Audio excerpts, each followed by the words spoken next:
Worst fight I've seen all year. Worst fight I've seen all year. I don't need to be tall to compete. And if I were to compete at the heavyweight level, I'd be showing these guys speed that they've never seen before. I'm telling you. Even if I lose, I would try to knock him out. I would actually try to go for it and like try to strike with him. I would never allow anyone to have a clinch fest against me. Overhands, uppercuts. I would just go berserk. Shamil the Blob Gaziev. Shamil the Blob Gaziev. Shamil the Blob Gaziev. Shamil the Blob Gaziev. Shamil the Blob Gaziev. Shamil the Blob Gaziev. Shamil the Blob Gaziev. Dude, the fact that Budai is losing to Arlovsky, what the fuck? These guys suck. This is just a reminder that I could be a heavyweight. Oh, shit. Here we go again. If you're watching this and telling me that I couldn't be a heavyweight UFC fighter, I actually think that you have an unfortunate way of viewing my athleticism and my skill set. I actually think if you look at this and you think this is basically the telltale test of how you look at my Lucas Tracy's athleticism and potential. Some people look at this fight and they're like, Lucas could actually be a heavyweight. Some people look at this fight and they think that I can't compete. It's crazy because I don't need to be tall to compete. DC is 5'9". You're 5'5". DC's 5'9". Am I even claiming to be as good as DC? No. DC is like 5'9". Volkanovski's like 5'5". Still beating Max Holloway's ass. DC's 5'9", still whooping up heavyweights, taking down 6'4" Derek Lewis, choking him out like it's nothing. I'm not saying I'm as good as DC. I'm just saying I could make it to the UFC. You know how low level this is? This is a dog shit fight. And the thing is, these guys, even though Budai should be a light heavyweight, he still is a big dude. They don't have lighter man skill. I'd be able to bloat Max. So I'd be able to have the lighter man skill, lighter man's training, Speedy Gonzalez hands and kicks, but I could just put on extra fat and bloat Max and just lift. And if I were to compete at the heavyweight level, I'd be showing these guys speed that they've never seen before. I'm telling you. No, that they've definitely seen, but only amongst like the highest level guys. This is a disgrace. The fact that these guys are in the UFC is a fucking disgrace. Not Arlovsky, but the fact that Budai is actually competing in the UFC just goes to show how easy it is to get into the UFC if you're a heavyweight. I mean, you know what? If there's anyone in this chat that's jacked, that has good muscle, that's like strong and fast, that actively trains, that would be able to compete at 170, hey, if you want to just get to the UFC, go to heavyweight and you'll have a career. But the thing is, people are saying, well, why don't you do it? Because you still have to dedicate your life to fighting. If I dedicated my life to fighting, I would make it to the UFC, but only to then get KO'd by people that are actually good, like Shamil. That's the issue. It's like you could make it, but you only go so far. You need to at least be skilled to do well at heavyweight. Just being there is not that impressive, but doing well. That's the thing. Budai, I don't even know how this guy's won 4 fights. If you're 5'4", you wouldn't be able to reach their chins. I would easily be able to reach their chins. I'm 5'8". This fight's shit. Am I the only one that thinks that O'Malley sparks Budai? Martin Budai is like the epitome of a dude that Alex Pereira has a viral sparring video with. Alex Pereira spars with Slovenian monster. Alex Pereira Poeton spars with Slovenian boxer. The monster, Martin Budai. And people were like, damn, dude, respect to Pereira for getting in the cage and sparring with an absolute monster. And it low-key turns out to be someone as shit as Budai. People need to stop hyping up those sparring sessions. The guy that he sparred with recently is actually good, though. The guy that Pereira sparred, the heavyweight boxer, was actually pretty good, I could tell. Like, he was actually in shape. He was good. But you could see this dude working his way onto Alex Pereira's channel and, like, being hyped up. Pereira spar. If Pereira moved up to heavyweight to fight Tom Aspinall, he would have a video of him sparring Martin Budai, and people would be going crazy at how skillful he is and how he's going to light up Aspinall. Dude, I can't believe Pereira's even able to spar with a monster like this. Holy shit. Meanwhile, Arlovsky's freaking piecing him up. I think I could piece up Martin. I think I could piece him up.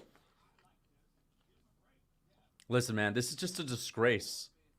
This is just sad at this point. Like, the fact that they have a fight that's this low level, this lackluster, this dry, I mean, come on, man.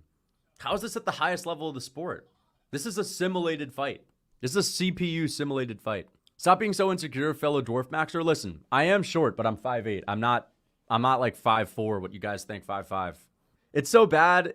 It's funny, unlike WMMA fights. Yeah, some heavyweight fights are sloppy, but they're at least like landing, thudding punches on each other the whole time. This is a clinch fest. This fucking sucks. This is gonna get 5 seconds in my recap video. I don't even know who's winning. It doesn't even matter. The fact that Martin Budai's a guy. How old is Martin Budai? He's 32, dude. How is this guy like allowing Arlovsky to do this? He's not gonna earn his freedom. Oh, I just remembered that. That's the worst part about this. When you actually take into consideration that this is it for him. Like, if he doesn't win this fight, he doesn't earn his freedom. He's going to go back to the Apex. They're firing up the jet. Oh, no, they're already in Vegas. They're wheeling out the freaking cryogenic chamber for this guy. They're wheeling out those things that they tie serial killers to. Whatever that is. Whatever they put Hannibal Lecter up against. Those like, forklifts. They're bringing the forklift to pick Budai up after this. I can't believe there's an opportunity for this guy to earn his freedom. And he's fighting this way. What a disgrace. What a fucking disgrace. This guy has made MMA his career, and he's getting done like this. I mean, this is unbelievable. I'm telling you, if I get to the UFC, yeah, Arlovsky's going to beat me, but I'm going out. I'm not going out without a fight. That's the difference between me and Martin Budai. Even if I lose, I would try to knock him out. I would actually try to go for it and like try to strike with him.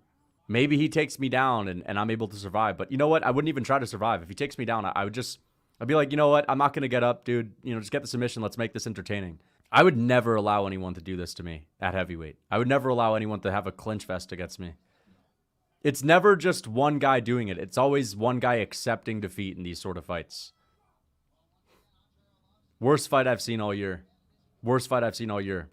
I mean, I'm a little bit okay with Arlovsky fighting like this. He's 45. I'm more upset at the fact that 32-year-old Martin Budai couldn't take a fight to him and actually try to go for a finish and try to make something happen. I don't care if it was Martin Budai getting held against the fence at times. He should have the ability to make it entertaining against a 45-year-old.